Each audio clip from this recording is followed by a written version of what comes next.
Year 1947 Indian history का वो साल है जिससे हमारे हैवी सेंटिमेंट्स जुड़े हैं, जिसमें ब्रिटिशर्स ने इंडिया और पाकिस्तान का बंटवारा कराया और हमें ब्रिटिशर्स से आज़ादी मिली।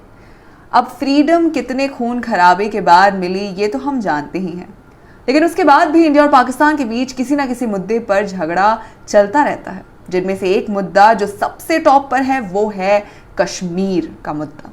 लेकिन देखा जाए तो कश्मीर के अलावा और भी ऐसे कॉन्फ्लिक्ट इश्यूज थे जिनका असर गहरा रहा है, specifically run of Kutch. Indian state Gujarat की एक बंजर जगह पर हुआ कॉन्फ्लिक्ट। ये मुद्दा पहली बार 1956 में उठा था, जो उस एरिया पर भारत के फिर से कंट्रोल के साथ खत्म हो गया था। पाकिस्तानी पेट्रोलिंग टीम्स ने जनवरी 1965 में भारत की कंट्रोलिंग टेरिटरी को खुद गार्ड करना शुरू कर दिया, जिसके बाद 8 अप्रैल 1965 को दोनों देशों ने एक दूसरे की चौकियों पर हमले करने शुरू कर दिए। शुरू में दोनों देशों की बॉर्डर पुलिस शामिल हो गई और जल्द ही रन ऑफ कच्छ दोनों देशों के सोल्जर्स के बीच की रुक रुक कर लड़ाइयों का गवाह बनी। ये कहानी भी उस वक्त की है जब 1965 का इंडो पाक वॉर या कहें दूसरा कश्मीर युद्ध, जो दोनों देशों के बीच अप्रैल 1965 और सितंबर 1965 के बीच हुई लड़ाइयों का रिजल्ट था, जो पाकिस्तान के ऑपरेशन जिब्राल्टर के बाद शुरू हुआ, जिसे भारतीय शासन के खिलाफ विद्रोह का बढ़ावा देने के लिए जम्मू और कश्मीर में घुसपैठ करने के लिए डिजाइन किया गया था। और ये ऑपरेशन इस सेकेंड कश्मीर वॉर का पहला रीजन बना।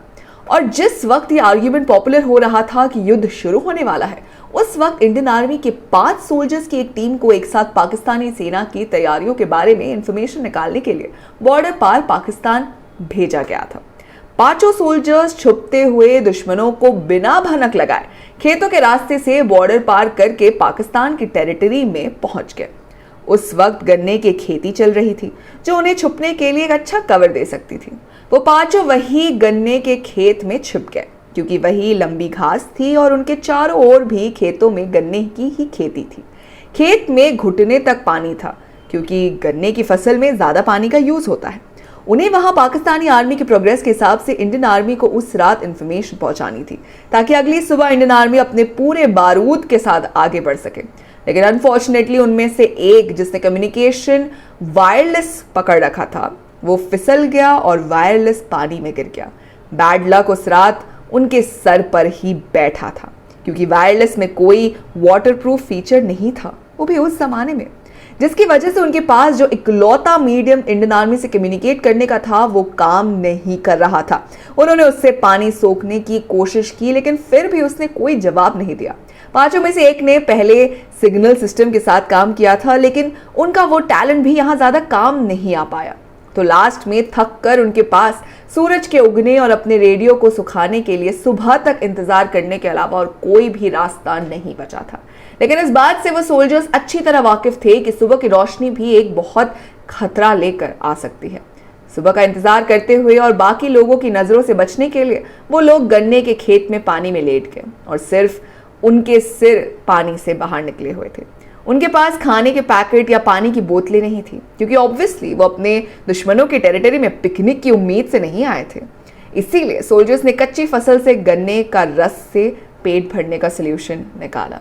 दूसरी तरफ इंडियन आर्मी, जो पहले से ही अपने 5 सोल्जर्स को दुश्मनों की टेरिटरी में भेजकर थोड़ी कंसर्न थी और ऊपर से अपने एजेंट से उन्हें कोई खबर ही नहीं मिल रही थी, किसी तरह का कोई कम्युनिकेशन अभी तक नहीं हुआ था, तो इंडियन आर्मी ने सोचा कि उनके सोल्जर्स पकड़ लिए गए हैं और इसीलिए उन्होंने अगले दिन आगे बढ़ने का फैसला ले लिया। सुबह हुई, धूप निकली और गन्ने के खेत में छुपे सोल्जर्स का वायरलेस रेडियो भी सूख गया और शाम होने तक काम करने लगा।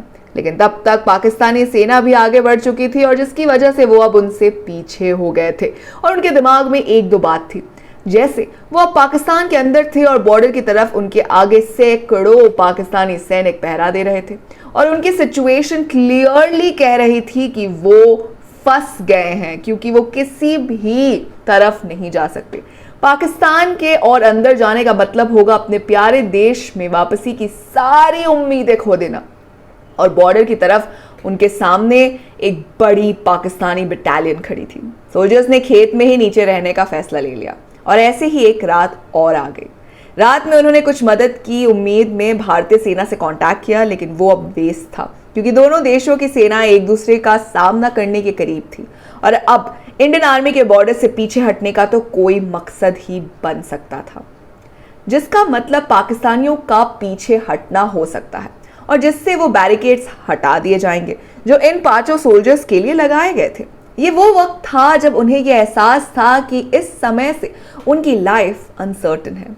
पलक झपकते ही उनके साथ क्या हो जाए वो खुद भी नहीं जानते थे।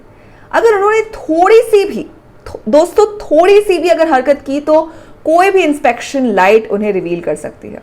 उनकी आपस की कोई भी छोटी सी बड़बड़ाहट की आवाज भी उनके जायंट क्रूअल आर्मी के टेंशन और गुस्से को इनवाइट कर सकती है। इसी डर से अगले 5 दिनों तक वो 5 वही खेत में पड़े रहे, गन्ने का रस चूसते रहे और पानी में डुबकी लगाते रहे ताकि पास के किसी कदम की आहट से छिप सके। दूर से फायर शॉट्स की आवाज हमेशा उनका ध्यान अपनी तरफ खींच रही थी, लेकिन वो आवाज उन्हें ये भी रिलीव कर रही थी कि उनके दुश्मन पास में नहीं थे। सोल्जर्स ने एक फॉर्मेशन बनाने का फैसला किया, ये सोचकर कि टेररिस्ट के किसी छोटे ग्रुप ने उन पर हमला करने की कोशिश की तो वो जल्दी एक्शन ले सकेंगे। हालांकि उनके जीने की उम्मीद कम होती जा रही थी। रात में ऐसे कई उदाहरण थे जब उन्हें लगा कि ये उनके जीवन का अंत है। जैसे गुजरने वाले व्हीकल की आवाज आती तो उन 5 की सांस से अटक जाती, क्योंकि अगर किसी ने उनकी थोड़ी सी भी मूवमेंट नोटिस की तो वो लोग आसानी से पकड़े जाएंगे।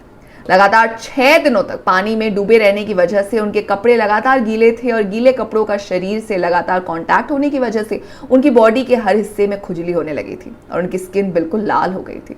वो पल इतना अनबेरेबल हो गया था कि कभी कभी उस खुजली से बेहतर मौत लगने लगी थी।